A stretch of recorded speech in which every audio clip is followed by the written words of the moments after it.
दिन और रात का जो संचरण है वो किस प्रकार होता है।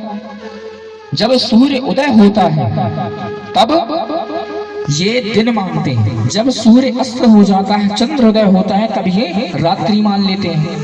इस प्रकार इनका 24 घंटे का एक दिन होता है। ठीक, एक दिन, एक हफ्ता, फिर एक महीना, फिर एक वर्ष, इस प्रकार से इनके जितने भी दिन हैं वो गुजरते हैं। जो देवी देवता होते हैं उनके दिन रात किस प्रकार होते हैं। जब सूर्य उत्तरायण होते हैं, सूर्यदेव सूर्य नारायण भगवान उत्तरायण होते हैं, तब देवी देवताओं का दिन होता है।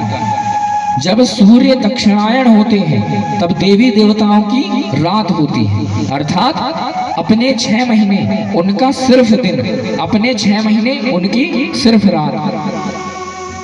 पूर्ण अगर अर्थ निकाले तो हमारा एक वर्ष उनका एक दिन, हम मनुष्यों का एक वर्ष देवी देवताओं का एक दिन।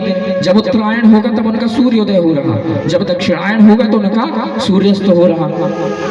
इस प्रकार उनका एक दिन होता है। एक दिन के उपरांत एक हफ्ता, एक महीना, ऐसे करके उनका वर्ष भर व्यतीत होता है। बताई गई है 17,28,000 वर्ष। सतयुग इतने वर्षों तक निवास में व्यतीत रूप में गोचर करता है। जो त्रेता युग है वो 12,96,000 वर्ष का, द्वापर युग 8,64,000 वर्ष का, और जो कलयुग है वो 4,32,000 वर्ष का। इस प्रकार से चारों युगों की स्थितियों का, उम्रों का निर्धारण होता है। व्यक्तियों को आप सुने होंगे कई बार कहते हैं कलयुग खत्म होने लगा, कलयुग का अंत आ गया। अभी कहाँ अंत आ गया? 5,000 वर्ष व्यतीत हुए हैं कलयुग की, सिर्फ और सिर्फ 5,000 वर्ष। 4,32,000 वर्ष का पूर्ण कलयुग है, 5,000 वर्ष अभी व्यतीत हुए, अभी बहुत अधिक देखना बाकी है। श्री हरि नारायण कहते हैं इस प्रकार से हमारा एक दिन अर्थात मनुष्यों का एक वर्ष होगा। जो 4 युग होते हैं, इन चारों युगों को मिला करके एक महायुग बनता है। क्या महायुग? जब 71 महायुग व्यतीत होते हैं, अर्थात 71 बार राम जी जन्म ले लेते हैं, रावण को मार देते हैं, 71 बार कृष्ण जी जन्म ले लेते हैं, कंस को मार देते हैं, तब जाकर के एक मनवंतर बदलता है। मनवंतर क्या होता है? संकल्प जब भी होता है तो ब्राह्मण गण बोलते हैं ना, द्वादश मनवंतरे वैश्वानाम समुद्भवे। मनवंतर का अर्थ होता है कि इंद्र और देवी देवता उसमें परिवर्तित हो जाते हैं। मनवंतर 71 महायुग का एक मनवंतर होता है।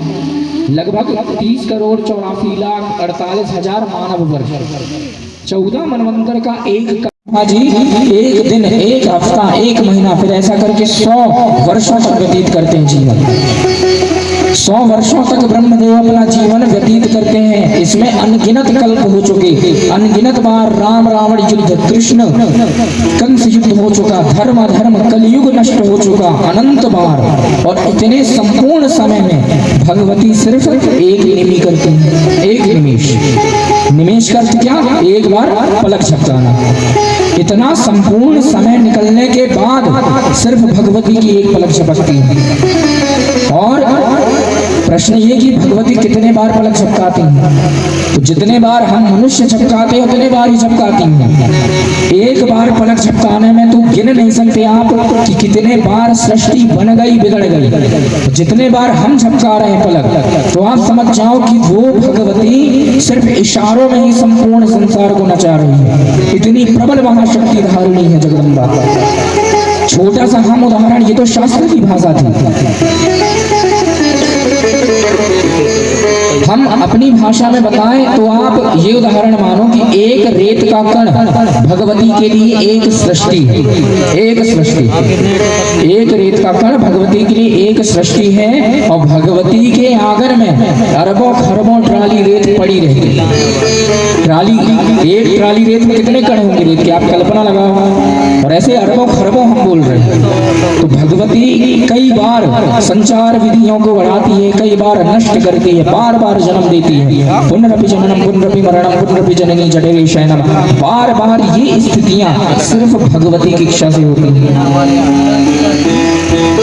छोटी सी क्षेपक कथा आती है, वर्ण कथा लंबी है, हम दूसरे